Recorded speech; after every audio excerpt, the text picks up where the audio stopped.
Hello, ഇന്നത്തെ പരിപാടി എന്താ അറിയും? ഇന്ന് നമ്മളൊരു ഷോപ്പിങ്ങിന് പോവാണ്. അപ്പം അതിന് വേണ്ടിയിട്ടുള്ള ഒരുക്കങ്ങളാണ് ഈ കണ്ടുകൊണ്ടിരിക്കുന്നത് കേട്ടോ. ഞാൻ തട്ടിട്ടിട്ടും എനിക്ക് ശരിയാവുന്നില്ല. അപ്പം നമ്മൾ ഇറങ്ങാൻ നേരത്ത് അത്യാവശ്യം മഴയൊക്കെ ഉണ്ടായിരുന്നു കേട്ടോ. എന്നാലും ഭയങ്കര മഴ ഒന്നും ഉണ്ടായിരുന്നില്ല. അപ്പോൾ ഉണ്ണികളൊക്കെ ആയിട്ട് ഇങ്ങനെ ഓട്ടോയിലാണ് നമ്മൾ പോയത്. അപ്പോൾ ഇഷാര ഗോൾഡിലേക്കാണ് കേട്ടോ നമ്മൾ ആദ്യം പോയത്. അവിടെ എത്തിയപ്പോഴത്തേക്കും രണ്ടുപേർക്കും ഓരോ ബലൂൺസൊക്കെ അവർ കൊണ്ടു കൊടുത്തിട്ടോ. കാരണം ഇവന്മാരടങ്ങിയിരിക്കുന്നില്ല, നമുക്കൊന്നും നോക്കാനും പറ്റുന്നില്ല. അപ്പോൾ അവിടുത്തെ കളക്ഷൻസൊക്കെ നമ്മൾ നോക്കിക്കൊണ്ടിരിക്കുകയാണ് കേട്ടോ. ഫസ്റ്റ് നമ്മൾ ബ്രേസ്ലെറ്റ് ആണ് നോക്കിയത്. ബ്രേസ്ലെറ്റ്സ് ഇങ്ങനെ മാറി മാറി വെച്ചൊക്കെ നോക്കുന്നുണ്ട്. ഇത് ആക്ച്വലി അനുവിൻ്റെ ബർത്ത്ഡേ ആണ്. അപ്പോൾ അവൾക്കുള്ളൊരു ഗിഫ്റ്റ് വാങ്ങാൻ വേണ്ടിയിട്ടാണ് പോയത്.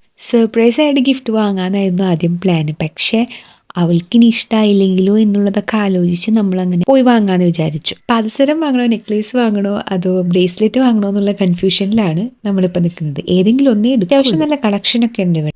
പക്ഷേ ഞാനൊരു മലബാർ ഗോൾഡിൻ്റെ ഒരു ഫാൻ ആയതുകൊണ്ട് എനിക്ക് മലബാർ ഗോൾഡിൽ പോകുന്ന ഒരു സാറ്റിസ്ഫാക്ഷൻ വേറെ ജ്വല്ലറിയിൽ പോയാലൊന്നും കിട്ടാറില്ല. പിന്നെ നമ്മളിതാ നെക്ലേസ് ഈ ഒരു സംഭവം നോക്കി വെച്ചിട്ടുണ്ട്. പിന്നെ അതാ ഇതും ക്യൂട്ടായിട്ടുണ്ടല്ലോ. അപ്പം ഇത് രണ്ടും നോക്കി വെച്ചിട്ടുണ്ടായിരുന്നു. എവിടെ ചെന്നാലും തല്ലുപിടിക്കലാണ് ഇപ്പോഴത്തെ ഇവരുടെ മെയിൻ പരിപാടി. എമിലുൻ്റെ ദാനിൻ്റെയും കഴിച്ചയും പൊട്ടിയിട്ടുണ്ടായിരുന്നു. അപ്പോൾ അവർക്ക് ഞാൻ അത് മാറ്റിയിട്ട് ഓരോ വള എടുത്തിട്ടുണ്ട്. ബില്ല് ചെയ്യാനുള്ള സമയത്ത് നമുക്ക് കുറച്ച് നേരം വെയിറ്റ് ചെയ്യേണ്ടി വന്നു. ആ സമയത്താണ് ഇവന്മാർ ആനനെ കണ്ടുപിടിച്ചത്. ആനനെ നേരത്തെ കണ്ടെങ്കിലും മൈൻഡ് ചെയ്തിരുന്നില്ല. പക്ഷേ ഇവിടെ നിന്നപ്പോൾ ആനനെ കണ്ട് തലോടി ഉമ്മം വെക്കലൊക്കെ ആയിരുന്നു ഇവന്മാരെ പരിപാടി. ആനക്ക് ജീവനില്ലാത്തത് ഭാഗ്യം. അങ്ങനെ പിന്നെ നമ്മൾ നേരെ സ്റ്റുഡിയോയിലേക്ക് പോയി. അനാനൊന്ന് ഡ്രസ്സ് എടുക്കാൻ വേണ്ടിയിട്ടാണ് സ്റ്റുഡിയോയിൽ പോയത്. അപ്പോൾ ആദ്യം അവൾ പോയിട്ട് ചെരുപ്പ് എടുത്തിട്ട് വന്നു. അതിൻ്റെ ഇടയിൽ ഇവിടെ ഒരാൾ കണ്ടു ഒളിച്ച് കളിക്കുകയാണ്. എന്നെ ആരെങ്കിലും കാണുന്നുണ്ടോ എന്നൊക്കെ നോക്കണത്.